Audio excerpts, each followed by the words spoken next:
Oi, gente, tudo bom? Para quem não me conhece, meu nome é Karine, eu sou auditora da Receita Federal, eu também dou aula aqui no Ponto de Raciocínio Lógico. É, Então, hoje eu estou aqui para a gente falar um pouco sobre a profissão de auditor fiscal, né? Porque mais do que um concurso, é uma profissão que você vai ser pro resto da sua vida, né? Se você passar.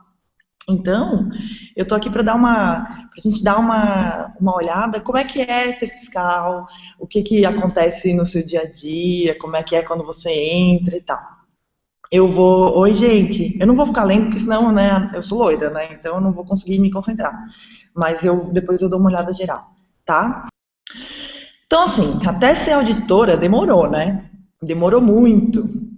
É, Primeiro eu vou falar um pouquinho sobre o porquê estudar para concurso. Isso vocês já sabem, né? Cada um tem suas razões.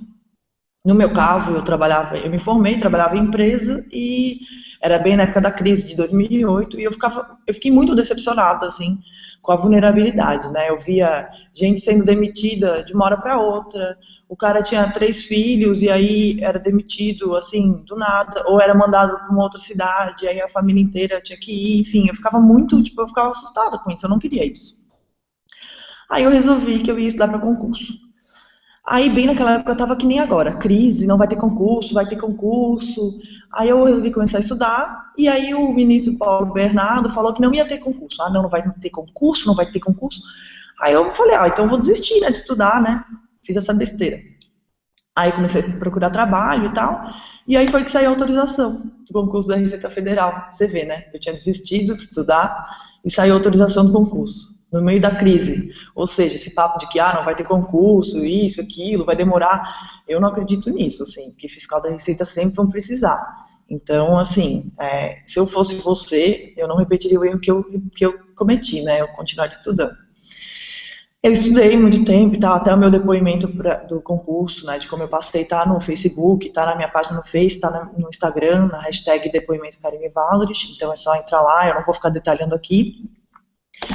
Aí, enfim, passei, aí fui aprovada e fui pro curso de formação. O curso de formação, na minha época, durou 1 mês e meio e tiveram 3 opções: Fortaleza, Rio de Janeiro e Brasília. Eu escolhi Rio de Janeiro e fui para o Rio de Janeiro. Fiquei 1 mês e meio lá fazendo curso de formação. Depois veio a lotação, escolhi a lotação, né? De acordo com a minha colocação, eu fiquei em 39º geral no concurso. Então, eram 30 vagas para São Paulo e aí eu consegui ficar em São Paulo. Eu tive essa dúvida, né, de aduana e tributos internos. Será que eu fico na aduana ou nos tributos internos? Só que são muito poucas vagas de tributos internos quando a gente entra na Receita, né? A maioria das vagas são para aduana, porque são fronteiras, né? Então, a maioria das vagas são fronteiras ou são para delegacias de aduana. Não sei por que isso, assim, porque a aduana é bem legal. Mas, enfim, eu acho que são mais vagas, né? Tem muito mais vaga de aduana, então acaba tendo mais demanda para quando se entra. E aí, dia 1º de julho de 2010 foi a minha posse, né? Foi quando eu tomei posse no concurso, na carreira, né? Dia 1º de julho de 2010. Aí, vou falar dos primeiros dias como auditora. Primeiros dias, você chega lá, né? Seus colegas, seu chefe, aí você vai aprender o trabalho. No meu caso, os chefes eram super gente boa e tal. Eu trabalhava com fiscalização aduaneira, fui trabalhar na delegacia, fui trabalhar na época era inspetoria, na inspetoria da Receita Federal em São Paulo. Então, cheguei lá, toda, né, faceira, sentei, aí o meu chefe falou assim: Karine, sabe aquela sala ali? Quando você precisar guardar algum documento de papel, você vai ali, mas cuidado com toda a parede do lado direito. Aí eu falei, tá, mas por quê? Porque toda a parede do lado direito, e assim, pensa numa sala grande, são as caixas da Daslu. Não sei se vocês lembram que há uns 5 anos atrás, não, 5 não, uns 8 anos atrás, teve o caso da Daslu. A Daslu, o que ela fazia? Ela é uma empresa grande, né, que importava artigos de luxo, mas ela não importava ela usou de laranjas para fazer as importações. Então ela conseguia importar ela não pagava imposto de produtos industrializados e tal. E foi na minha delegacia que foi feita toda a fiscalização da Daslu. Então, na época era processo em papel. Então, toda essa sala tinha uma parede, e toda essa parede era pasta da Daslu, Daslu, Daslu, Daslu, era tudo Daslu. Na época, a delegacia era tipo Daslu, só se falava em Daslu. Gente, desculpa, eu não vou conseguir ler, tá? Então, assim, era só Daslu. E aí eu entrei lá, eu me informei tudo sobre a Daslu, tudo sobre esse caso, e fui recebendo as minhas fiscalizações e fui tentando aplicar o pouco do conhecimento que eu tinha dessa história, assim, nas fiscalizações. Mas todo mundo ajudava bastante, foi super legal, assim, a galera se uniu um monte, entrou muita gente na minha delegacia, e foi muito massa, assim, eu adorei. O começo foi muito legal, assim, até hoje mas o começo foi bem legal, eu não sofri não tive nenhum tipo de dificuldade, nada, assim. Foi bem legal. Hoje em dia, na Receita, não é mais processo em papel. Hoje em dia, tudo é processo. Então, assim, não existe mais papel, não existe mais carimbo, não existe mais pilhas e pilhas de documento. A sua mesa é limpa, é uma paz de espírito, assim, porque é tudo no computador. Inclusive, a Receita Federal, eu acredito que seja o órgão do governo federal que tenha maior acesso à tecnologia, assim. Porque é a gente que apreende notebook, né? Então, os melhores notebooks são da Receita. A gente tem, tipo assim, o meu notebook da Receita é muito bom, muito bom. Tudo, HD, pensa em tudo que é de ponta, a Receita tem acesso. Então, você não se sente trabalhando assim, sabe assim, com aquela poeira, aquele computador velho. Eu, pelo menos, assim, acho que é geral isso. É muito bom, assim, sabe? Eu acho que é melhor do que uma empresa privada, assim. E eu acho isso legal, assim, estimula, né, a gente a querer trabalhar e a achar que a gente está num lugar em que a gente tem acesso a coisas boas e tal. Enfim, deixa eu continuar. Bom, agora eu vou falar de coisa boa. 6 meses depois, eu entrei dia 1º de julho. E assim, no governo, pela Lei 8.112, é possível ter o gozo das férias no primeiro dia do exercício. Então você não precisa trabalhar 12 meses, né, na CLT, né, na carteira de trabalho ali, você tem que trabalhar 12 meses para ter direito ao gozo de 1 mês de férias. No Serviço Público Federal não é assim. Você trabalha, tipo assim, se você entrar dia 31 de dezembro, no dia 1º de janeiro, você vai ter direito a 30 dias de férias. Então, 6 meses depois de eu ter entrado na Receita, eu já tive direito às minhas férias. Aí, vocês imaginam o que aconteceu, né? Já fui viajar de cara, assim, nem esperei, nem nada. Porque eu tava com muita vontade de viajar, eu acho que talvez seja o desejo da maioria, né? Quem me acompanha nas redes sociais sabe que eu amo viajar, amo. Então, assim, a coisa que eu mais gasto dinheiro é com viagem. Então, assim, eu tava com muita vontade. Acho que mais do que qualquer coisa, quando eu entrei na Receita, o que eu mais queria era viajar e fazer coisa e tal. Então, assim, isso foi muito legal também, assim, não precisar esperar tanto, poder entrar e já ir viajar logo. E, enfim, foi muito bom. Na real, eu só falo, só coisa boa, né? Muito bom. Vou falar dos reforços e das operações especiais. Na Receita Federal, assim, você tem a sua rotina de trabalho normal. Acordo segunda de manhã, vou trabalhar, vou lá trabalhar com fiscalização aduaneira, vou fazer minhas fiscalizações, assim.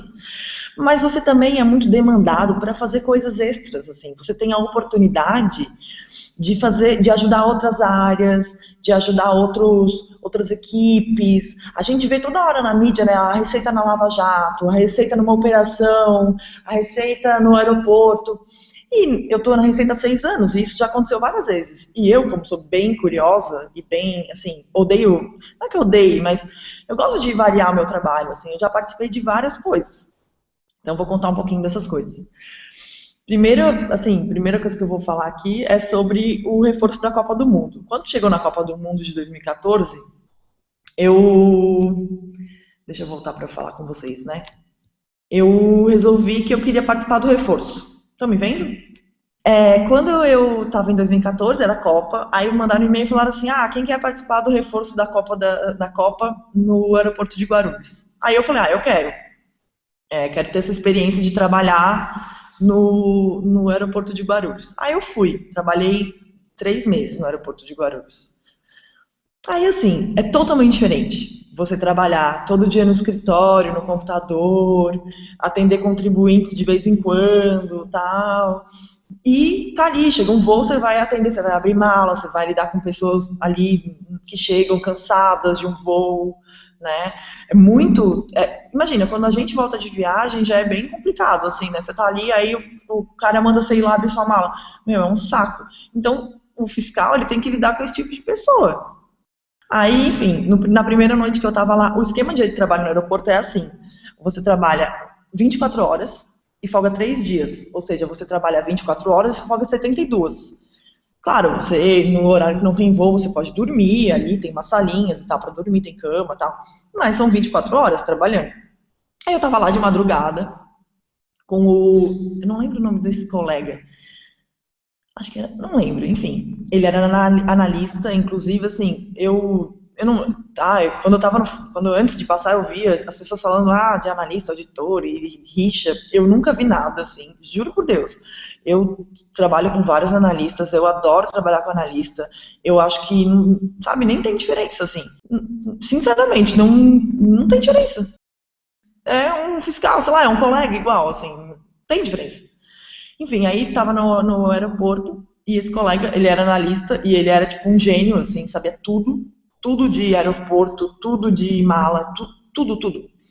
Aí eu tô lá com ele, aí chegam 3 pessoas com uma mala bem estranha, aí passa no seletor e aí eles identificam que tem os comprimidos na mala. Aí esse colega mandou, eu tava ali meio observando, o primeiro dia no aeroporto, né? Aí ele mandou ir pra bancada pra abrir a mala. Aí tá, foi lá abrir a mala, tal, pegou o estilete, abriu.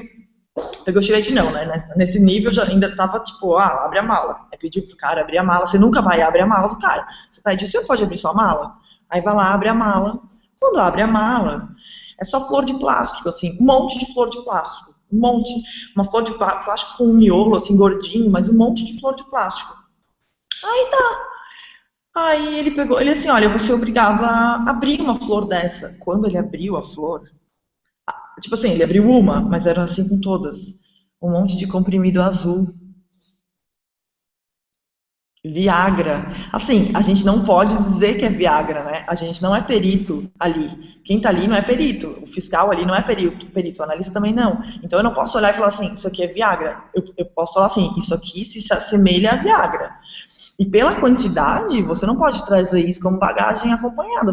Mesmo que fosse lícito trazer assim, você deveria ter feito uma destinação comercial, né, para coisa, nota fiscal, enfim, portado como uma empresa. E o cara ali cheio de comprimido de Viagra, era a mala inteira de comprimido de Viagra. Aí, enfim, foi chamada a polícia para ajudar, né, porque nesse caso enfim, é contrabando de medicamento, foi um rolo, assim, sei que foi um rolo, e entrou a polícia na jogada e tal, enfim. E um outro caso dessa época do aeroporto que eu lembro foi que, assim, a cada 2 dias chegava o voo da China. E como eu sou grande, né, quem me conhece pessoalmente sabe que eu sou enorme, assim, e com essa cara de alemoa e tal. E aí, nos 2 terminais, eles me chamavam para ajudar nos voos da China. Aí, tipo assim, chegava lá o pessoal, e assim, voo da China é muita muamba. Assim, a galera traz muita muamba.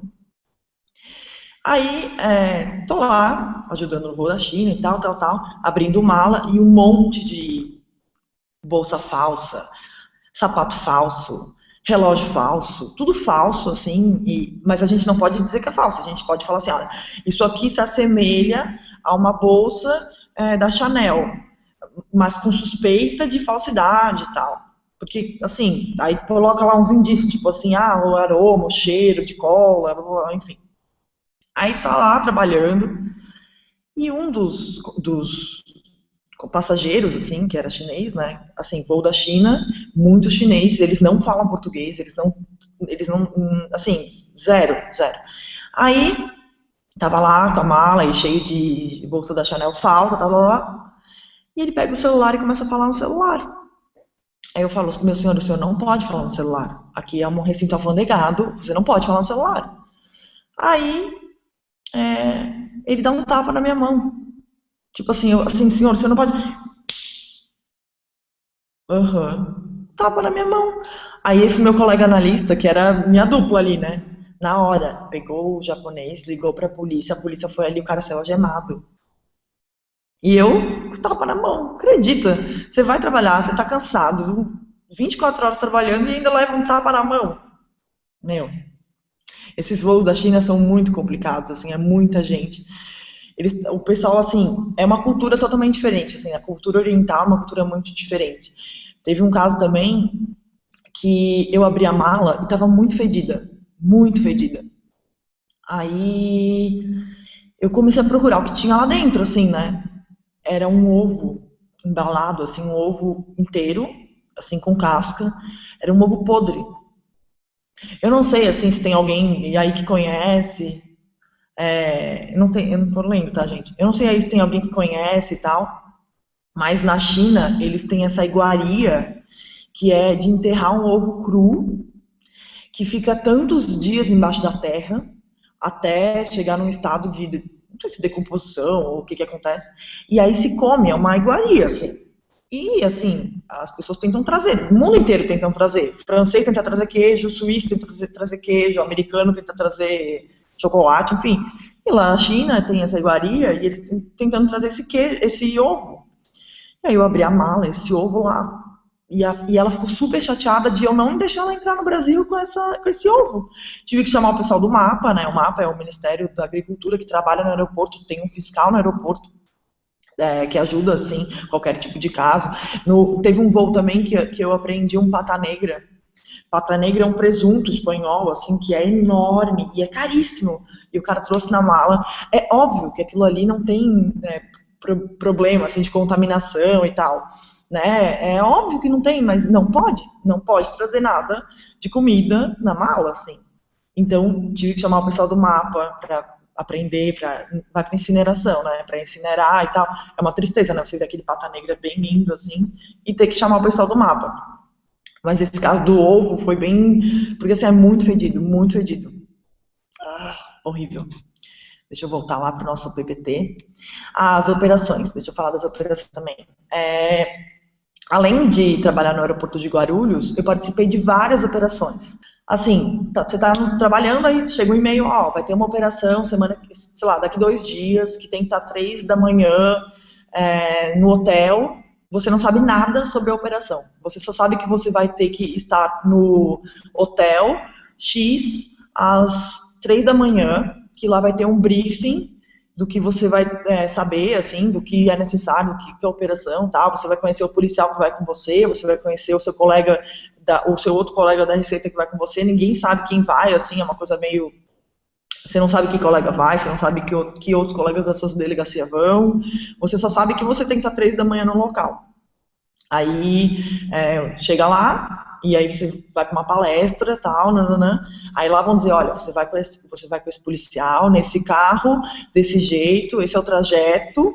Aí você chega lá, tipo assim, eu fui em algumas, por exemplo, na 25 de março, na Galeria Pagé, lojas lá, fui em algumas em Osasco também, que teve um rolo de... Não sei, ficou bem famoso até esse rolo dos esquemas que estava rolando na delegacia de Osasco, né, com esquemas de empresa, com fiscais mesmo, e aí teve uma fiscalização nesse sentido. Falando nisso, assim, eu sei que a gente está, quem tá de fora, e nem quer passar para a Receita, pensa assim, fiscal pode ficar rico, porque ele recebe muita oferta de corrupção e tal. Gente, assim, ó, eu vou dizer para vocês que você se impondo, não existe isso, sabe? Você se impondo, você mostrando quem você é, você mostrando que você não está aberto para isso, ninguém vai chegar para você e vai falar, tô aqui 100 mil para você liberar isso aqui para mim. Não existe isso. Eu tinha medo disso antes de entrar e não existe isso, sabe? Tipo, ninguém vai chegar para você desse jeito, falando isso. E mesmo que chegue, assim, enfim, seu papel é dizer não e tal, mas quando existe um caso de fiscal que fez isso e tal, e vai pra mídia, porque o caso de Osasco, o CARF, o fiscal lá do CARF, que nem agora na Operação Zelotes, né, fiscal do CARF foi pego no shopping, né, que nem vi agora, no shopping, negociando, tal. Cara, no dia seguinte, chega na delegacia pra trabalhar, tá todo mundo mal, assim, ó, todo mundo triste, sabe? Tipo, os colegas mal, assim. Tipo, a gente fica muito triste com esse tipo de notícia na mídia, porque é engraçado, né? Hoje em dia a gente vê Lava Jato e tal, quando fala da Polícia Federal, nossa, Polícia Federal. Mas, cara, o nosso trabalho é super importante para ajudar o pessoal da Polícia Federal. Quem é que analisa extrato bancário? Quem é que analisa a contabilidade? Quem é que analisa, que cruza informações com o Bacen e tal? Então, assim, o fiscal da Receita, ele não é um leão só que dá tributo, que vai lá, que lança, que faz imposto de renda. O fiscal da Receita é um cara que, veja por mim, eu trabalho com interposição fraudulenta, que é aquilo da Daslu que eu falei. Poxa, esse caso da Daslu é um caso que eles estavam empregando menos pessoas, eles estavam pagando menos imposto. Então, assim, e era uma empresa de luxo, sabe? Não é que eles estavam fazendo isso para sobreviver, eles estavam fazendo isso para economizar. Então, assim, é um trabalho mega relevante, assim, sabe? Então, assim, quando tem um caso desse de corrupção e tal, nossa, é muito triste, assim, todo mundo vai trabalhar mal. Então, o que eu quero passar para vocês, a mensagem que eu quero passar, é que, assim, não existe isso de, porque você vai entrar na Receita e aí alguém vai chegar no seu ouvido, aí tentar te corromper, um contribuinte vai chegar e vai tentar te subornar. Não existe isso, sabe? A Receita, hoje em dia, eu trabalho há 6 anos na Receita e pouquíssimas vezes, assim, para não dizer, sei lá, pouquíssimas vezes eu ouvi dizer de caso de colega e tal, para mim, sabe, se você se impõe, se você faz mostra quem você é, se você mostra a sua licitude, mostra o seu caráter, não existe isso de alguém chegar e ficar te constrangendo e tal, sabe? Pelo menos comigo nunca aconteceu e tal, enfim. E essas operações são muito legais, assim, porque você sai do seu mundinho, né? Meu mundinho é o computador, documento que o contribuinte me entrega e tal. Então, quando você vai para essas operações, você conhece o pessoal da Polícia Federal, você conhece o pessoal das outras delegacias, e é muito legal, assim. Eu trabalho em São Paulo, então em São Paulo tem muitas operações o tempo todo, porque tem muita delegacia, tem a SPEI, né, que faz a parte de investigação. Então, assim, é muito, muito legal, assim. E isso eu acho uma das coisas mais legais da Receita. Poder variar o trabalho, poder trabalhar na sua rotina, mas também poder fazer outras coisas que acabam sendo bem divertidas, assim, né? Por exemplo, eu tenho uma colega agora, lá da minha delegacia, que está trabalhando com a OEA, que é a Organização dos Estados Americanos. Então, assim, ela sei lá, 80% das horas dela de trabalho estão destinadas para a OEA. Então, assim, ela está lidando com gente do mundo inteiro, né? Assim, vários países, está lidando com tratados e com documentos de outros países. Então, assim, imagina o quanto que essa pessoa não está absorvendo de trabalho, de experiência, assim. Não sei, eu acho muito legal, assim, eu acho muito legal essa experiência, assim. Até por isso que eu acho, na minha opinião, né, eu acho a aduana mais legal que tributos internos, porque tributos internos já tem uma rotina, Brasil, né, imposto de renda, imposto de importação, imposto de produtos industrializados e tal. Na aduana, você está conectado com o mundo todo, né. Tipo assim, se eu chego nos Estados Unidos e falo que eu trabalho em customs, eles sabem o que é. É a aduana do Brasil. Então, assim, eu acho muito legal, assim, muito legal. Eu quero até ver se eu consigo estudar mais a fundo, sei lá, fazer mestrado nessa área, assim. Não sei, eu acho muito, muito legal. Deixa eu ver o que mais que eu tenho marcado aqui para falar. Demais oportunidades são isso, né? E eu destinei uma parte aqui da minha palestra aqui hoje. Não estou botando o PPT aqui na tela porque não tem nada ali, tá? Só uns ícones. Depois eu compartilho se vocês quiserem em PDF. Mas o que eu quero falar aqui agora é que, assim, tudo isso que eu estou contando para vocês só aconteceu porque eu passei no concurso, né? Nada disso do que eu contei para vocês agora estaria acontecendo se eu não tivesse passado no concurso. E eu sei que é muito, muito difícil quando a gente está fora, né? Quando a gente está de fora, a gente acha que nunca vai passar, que nunca vai ter condição tipo assim, que vai errar na prova, que vai zerar, que quem passa é gênio. que vai dar alguma coisa errada na hora da prova, que você vai, sei lá, você vai ter um piriri lá e você não vai conseguir. Não, não é assim, sabe? Concurso funciona. Concurso funciona. Eu sei que a gente está num país que é terrível, né? Várias coisas acontecem, tal, tal, tal. Mas se tem uma coisa que funciona no Brasil é concurso. E no concurso é assim, quem estuda passa. Basicamente é isso, sabe? Não tem mistério, não tem mágica, não tem amigo. Eu, quando eu estava estudando, eu ouvia falar assim, não, porque é tudo carta marcada. Não, porque vai saber que quando chama. Não existe isso, sabe? Concurso no Brasil é muito legal, porque você estuda, você passa. Quanto mais você estudar, mais você vai passar. Não é sorte, não é bruxaria, feitiço, macumba, nada. É estudo. Então, assim, vale a pena estudar.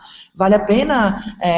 Eu sei que quando a gente está estudando, dá desânimo, dá sono, parece que o concorrente sabe mais, parece que a gente nunca vai conseguir, parece que a gente não é gênio, parece que. Mas não, é tudo errado. Tudo isso é errado, sabe? Concurso funciona, concurso faz as pessoas melhorarem de vida. Eu vejo não só por mim, né, que eu realmente saí de uma condição muito, muito difícil, né, então o concurso realmente na minha vida foi extremamente relevante, foi graças ao concurso que eu consegui comprar minha casa, comprar carro, eu nunca tive carteira assinada, então eu me formei, fiquei penando, trabalhei de estagiária e passei no concurso.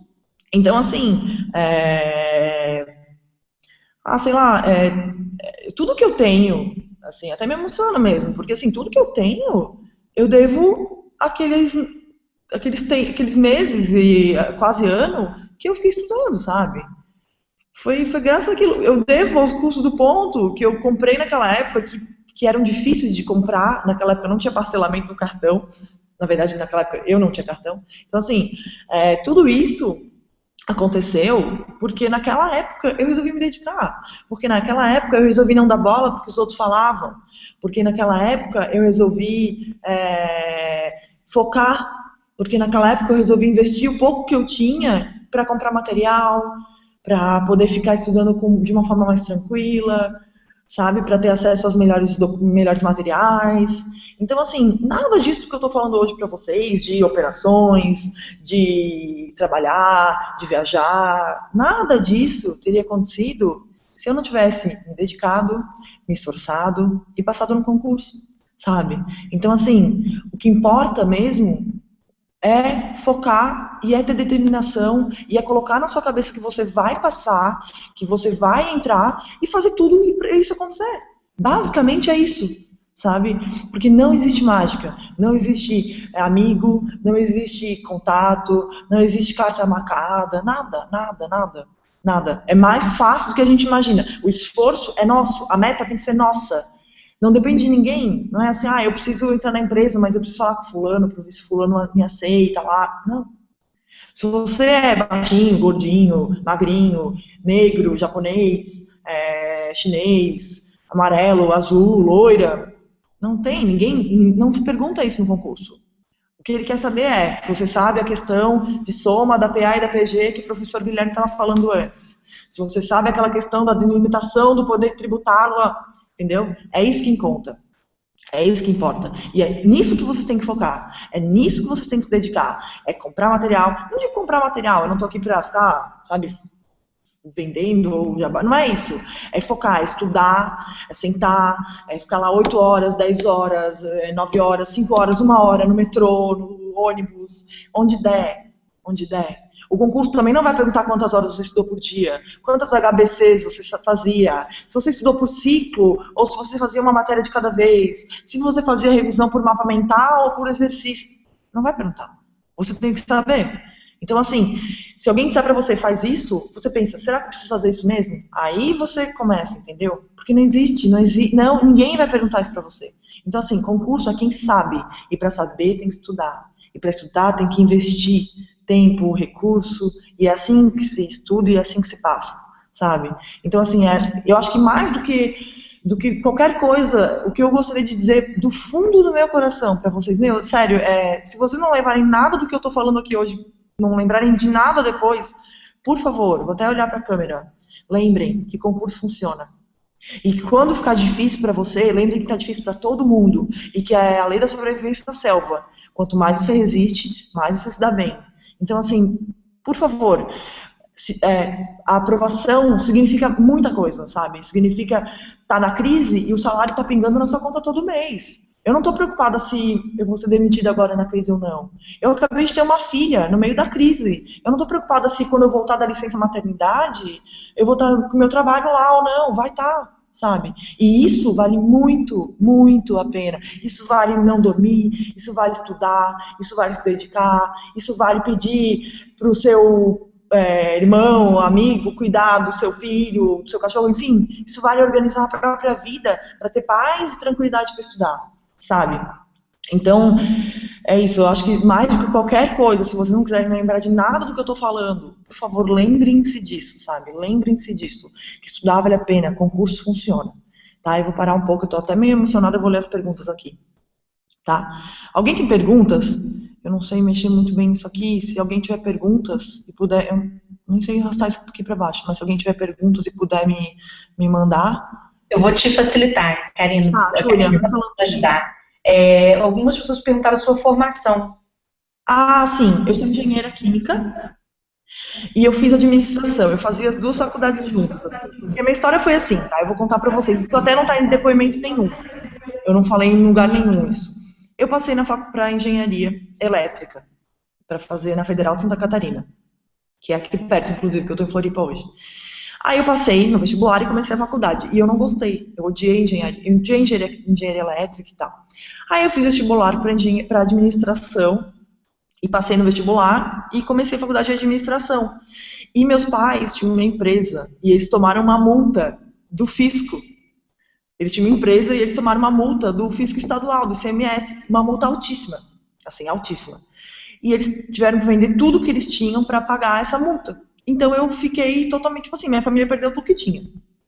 Aí eu fazia essas duas faculdades, né? Eu mudei de curso da engenharia elétrica, eu fui para engenharia química. Aí eu fazia engenharia química e administração. Aí a minha ideia, como meus pais não tinham mais como me sustentar, eu tinha 18 anos na época. Como os meus pais não tinham como me sustentar, eu pensei assim, eu vou sair da engenharia e vou trabalhar de dia e fazer administração à noite. Não é como um monte de gente faz. Eu pensei assim, vou sair da engenharia, fico só fazendo administração à noite e de dia trabalho, daí eu consigo me sustentar. Aí eu tenho um tio que, né, nesse processo que durou uns 6 meses, 1 ano, assim, ele chegou pra mim e falou assim, olha, você não vai trabalhar de dia. A minha proposta é a seguinte, você vai fazer engenharia como se fosse um trabalho. Eu te dou um salário todo mês, que dá pra você viver, assim, pagar aluguel e tal. E, né, eu dividi apartamento com 6 pessoas. Eu dividi um apartamento de 3 quartos com 5 pessoas, então eu morava em 6 na época, né. Então meu aluguel dava, tipo, dividindo em 6, na República, né, eu morava numa República. Aí ele falou assim, eu pago a sua República e você tem mais um dinheiro pra viver por mês. Se você não largar a engenharia e continuar fazendo engenharia como um trabalho. Aí eu aceitei e levei até o final e me formei em engenharia e ADM. Aí quando me formei fui fazer estágio nessa multinacional que eu estava falando e foi onde eu vi essa crise toda, gente sendo demitida e tal. E aí que eu resolvi fazer concurso. Foi isso. Mas aí respondendo, né, pessoa que não é objetiva, mas é engenharia química e ADM. Karine, o pessoal também te perguntando quanto tempo você demorou para você fazer a sua preparação até a prova? Tá, então, foi assim. Quando chegou no início de 2009, eu comecei a estudar, mas, tipo, tava naquela, né? Vou estudar. Eu vi no jornal ali, concurso da Receita Federal, na época era 12 mil reais, não sei lá. 12 mil reais inicial, tal. Venha fazer cursinho com a gente. Aí eu comecei lá um cursinho. Mas aí tava nessa época de crise, assim, crise, não vai ter concurso e tal, e eu tava na pressão, né, eu não tinha dinheiro, então assim, eu pensava assim, mas vou fazer cursinho, ou vou trabalhar, vou arrumar um trabalho. Aí eu comecei o cursinho, mas eu comecei a fazer muitas entrevistas de emprego também, eu meio que ia abandonar o estudo, sabe assim, porque eu pensei assim, não vou ficar estudando se não vai ter concurso, por isso que eu falo que é um erro. Não façam isso, não façam isso, sabe? Não façam. Essa história de que não vai ter concurso, que não vai ter, que estamos na crise, sério, isso é balela. Fiscal da Receita é necessário, entendeu? Não adianta, estamos na crise. Se a crise durar 10 anos, vão ficar 10 anos sem concurso? Lógico que não. Então, assim, não existe isso de não vai ter. Isso em fevereiro, eu lembro do meu aniversário. em 2009 era meu aniversário, não, vai ter concurso. Aí eu tava nessa de entrevista, não ia mais estudar. Aí em abril sai a autorização do curso da Receita, autorizando 500 vagas. E eu lá, sem estudar. Aí eu comecei a estudar em abril e a prova foi em dezembro. Agora imagina a pressão, que horrível. Você começa a estudar em abril, aí o edital pode sair a qualquer hora, você tá lá, você não sabe nem o artigo 5º da Constituição. Eu estudei que nem uma louca nessa época, porque eu não sabia nada, e o edital podia sair a qualquer momento. Graças a Deus, eu tive sorte, porque naquele concurso, da autorização para o edital levou 5 meses, então eu tive um pouco mais de tempo. Mas, tipo, mesmo assim, foi muito corrido, muito corrido. Sério, estudar em 5 meses eu não recomendo pra ninguém. Ninguém. Então, assim, respondendo a pergunta, foram, sei lá, de abril até dezembro foram 9 meses, mas foi muito puxado, muito corrido, muito sofrido, por isso que eu acho que eu não recomendo pra ninguém. Estudem mais tempo, estudem antes, e não deem bola pra sinal de crise, porque não tem nada a ver. O que mais? Parece que só... Se eu trabalhava e estudava, então, não, né? Eu parei de trabalhar e quando eu tava, tipo, fazendo entrevista de emprego e tal, saiu autorização. Aí eu resolvi que eu não ia mais trabalhar. Não ia, tipo assim, eu larguei as entrevistas que eu tava fazendo e comecei a só estudar. Oi, Gabriel, acho que minha conexão caiu. Júlia entrou na vida. Entrei novamente? Pronto. Apareceu pra mim. Não, é porque que acontece? De vez em quando, tem hora que hoje tá danado, hoje tá o dia todo. Ontem ficou ótimo, mas hoje não. Deixa eu ver. Quanto de sorte que eu tive na aprovação? Olha, eu acho que não foi sorte. Eu acho que foi estudo. Assim, foi estudo, né? Sim, 10 meses não é nada, tem gente aí com 6, 7, 8 anos. Eu acho que um tempo não tem nada a ver. Depois você vai ser 30 anos fiscal. O que é? 9 meses, 1 ano, 2 anos? Eu tenho colegas que estudaram 2 anos e estão aí, super felizes, sabe? Trabalhando comigo e tal. Eu acho que tempo é uma coisa relativa, sabe? Não existe uma regra, né? A Júnia pode falar também, né, Júnia? É verdade, eu acho assim, depende. É aquilo que eu falei com vocês. Por exemplo, algumas pessoas perguntaram assim, esse curso que a gente vai fazer, aquele pacote lá, o Pulo do Gato. Que tanto ele me ajuda, ele é para iniciante, não é? Eu falei, gente, a primeira coisa que você tem que ter é escolher material. Por que a gente faz webinários ao vivo? E a gente vai tentar, eu vou encher o saco do Igor, que ele é o professor do PDF, para ver se a gente consegue fazer um webinário com todos os professores de todos os setores do ponto, voltado todo para a Receita Federal. Pelo seguinte, você tem que ter informação, tem que conhecer os seus professores, saber a metodologia de trabalho, porque tem gente, por exemplo, que faz você pular muita coisa, muito obstáculo, afunila muito. Isso aí, com certeza, quando a Karine esteve de posse dos seus materiais, há professores que são um pouco mais detalhistas, mas há professores que são muito objetivos e conseguem fazer esse foco. É lógico que cada disciplina demanda um trabalho. Vocês viram um raciocínio lógico mais cedo com o Guilherme, que é um sofrimento, né? Tem coisa que dá para ir rápido, tem coisa que não dá. Então, mas português, português em 3 horas de aula você aprende tudo. Uhum. Então, cada disciplina tem um caminho. Depende do tempo de convivência que esse professor teve, tá certo? Com o ensino dessa disciplina, o quanto ele é familiarizado aí com as provas de exato, tá? Agora, gente, eu vou só falar, Júlia, alguma coisa? Sem querer te interromper e já te interrompendo, eu também quero falar que eu estudei muito pelo ponto na minha época, assim. Olha, tem matéria que se não fosse o ponto eu não teria passado. Por exemplo, comércio internacional, eu lembro que aquele curso do Rodrigo Luz, nossa, me salvou de um jeito, porque o Rodrigo Luz, ele é sensacional, assim, ele é um gênio, e se eu não tivesse feito aquele curso dele, eu jamais teria aceitado aquela prova, porque comércio internacional é muito difícil. Então, assim, eu lembro como se fosse hoje, de estudar as provas do Rodrigo Luz, e é nem assim, até me comove, porque às vezes você tá na sua casa, eu morava em Blumenau, então Blumenau não tem cursinho, eu não posso ir num lugar lá e fazer uma aula, não. Então assim, é tudo pelo ponto, tudo pela internet, sabe? E, é muito legal, assim, saber que tem esse acesso, sabe? Tem essa opção, tem recurso, sabe? Não, e hoje, você está falando da sua época, Karine, eu lembro, no meu depoimento sobre a aula do Rodrigo Luz, um pouco antes dele, eu falei assim, olha, eu estava no interior de Minas, os cursinhos faziam isso daqui para levar o Rodrigo Luz. Porque o cara não tem condições de atender todo mundo ao mesmo tempo. Hoje, vocês conseguem levar os professores para dentro da casa de vocês. Professores com esse gabarito do Rodrigo. Então, gente, é aquilo que a Karine falou. As pressões na receita estão acontecendo por uma série de motivações, não é? Então, a gente tem que começar a pensar 2017 para amanhã, 2018 para amanhã. Não dá. A gente está em julho já, né, Júlia? Estamos em julho, acabou o ano. Acabou o ano. Tanto que esse nosso webinário seria feito em agosto. Não, Vicente, pode fazer mais cedo. Por quê? Porque se vocês fizerem em agosto, o tempo que vocês têm para falar a verdade para os meninos é muito estreito. Antecipem, o que vocês puderem. Lancem isso aí, lance promocional. Então, cada coordenação pensa uma forma aí de trabalhar os seus produtos. Daqui a pouco o Igor deve abrir a coordenação do PDF também para fazer algum tipo de webinário nesse sentido. Vocês têm que aproveitar, se tiveram aulas gratuitas aqui com dicas que raramente vocês vão encontrar em outro lugar, né? A forma como o ponto chegou até vocês, tá? Também. O pessoal tá falando, Júlio, o pessoal tá falando aqui no chat que acha que sai em 2017, sabe? O auditor eu não sei. O auditor eu não sei, assim, geralmente eu sei assim, que o analista tá numa pressão danada, tá uma panela de pressão. Geralmente quando sai um, você já conta com o outro, se não sairiam os dois juntos. Tem é muito raro ser só um, né? Muito fazer concurso, gastar dinheiro para organizar o concurso e fazer só de um. Gente, vou fazer o sorteio para vocês.